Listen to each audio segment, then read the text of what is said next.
Ang laki ng mga tinapay, pandesal.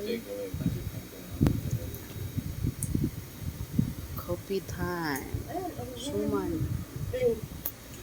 Yung kalamansi. Masarap yung inom, masarap yung Kalamansi, tapos palaman mo dyan. Pero ano mo muna yan, initin. Hello. Kangin. Mga na yan siya kasi hindi siya, hindi siya matamis. Yung gusto ka. Pang kape. Mm. Suman na hindi matamis at saka tinapay.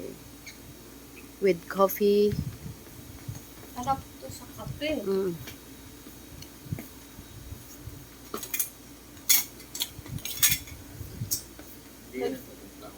Kay Jo siguro.